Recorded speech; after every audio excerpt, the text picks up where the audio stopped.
Hi and welcome to my garden. I've been asked to do a video about the difference between a solid drive and a flexi drive when shearing, so this is what I talk about in this video, here in my back garden. So, the solid drive first. This is what we call a solid drive. It's composed of two parts, the down tube and the gut. This is the gut. There is a joint right here which is exactly the same as the joint on the back of your handpiece, and it has a spring up here. This is to help you with the movement as you shear, because as you see it kind of goes back and forth as a pendulum.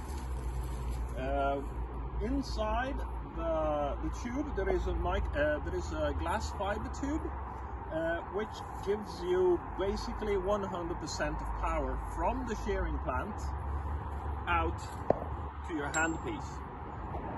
The advantage of this kind of solution is not losing any power from the plant to the handpiece.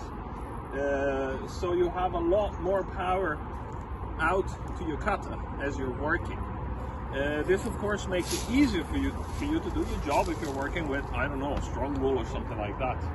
Another advantage is the fact that you have to really work on your position. You have to start in this position and you have to end in this position. You can't be starting over here, you can't be starting out here. So whenever you learn how to use a solid drive, your technique in handling the sheep and in working is going to be better, basically automatically.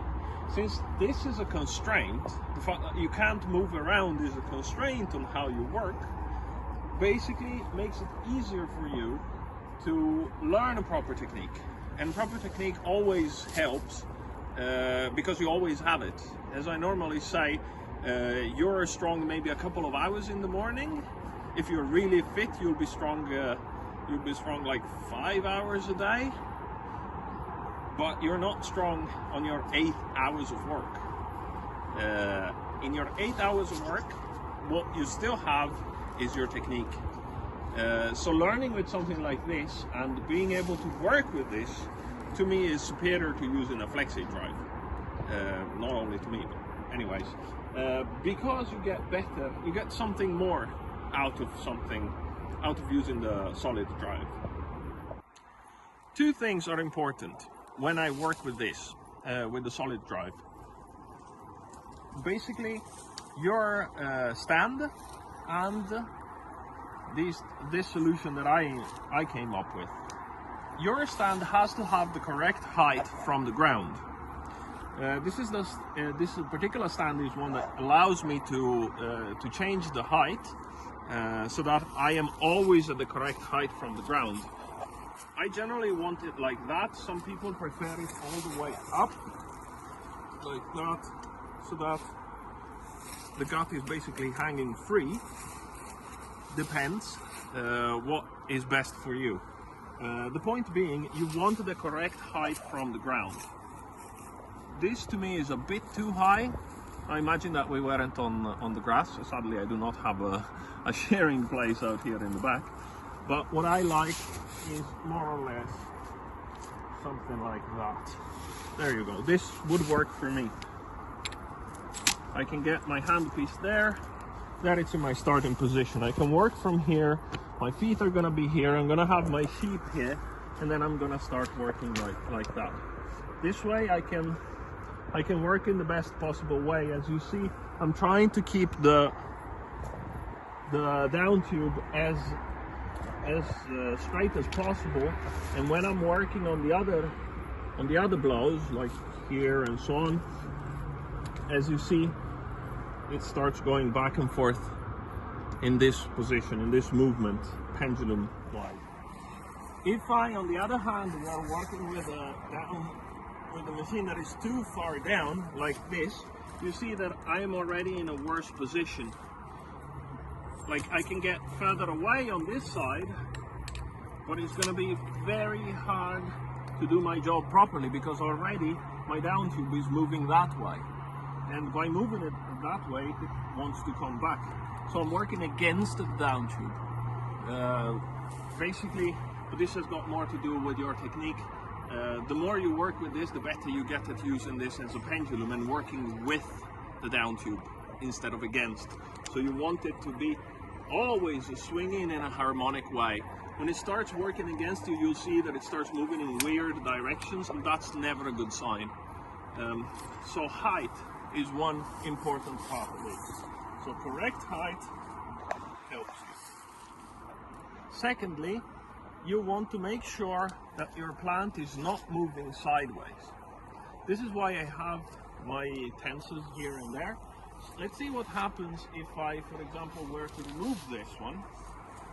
There you go, now it's nice and loose. As you see, the machine starts moving like that, back and forth. And let's see that I was trying to shear.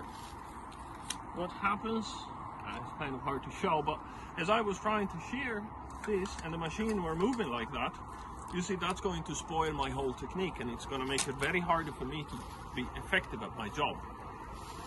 So if you're working with a down tube, it's really important to get the correct height and to make sure that your plant is not moving in any direction. It has to be still. For example, here I have 2 holes. I can always put screws in the wall just to make sure, but I find that this is a very simple solution that allows me to work in all kinds of different situations. If we were to go to the Flexi drive instead, this is a totally different solution.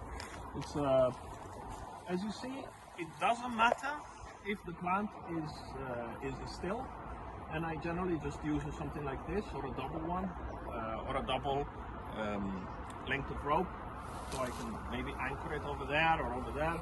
But it doesn't matter if the plant is moving, because you're not working with the pendulum that you have to use when you're working with the down tube.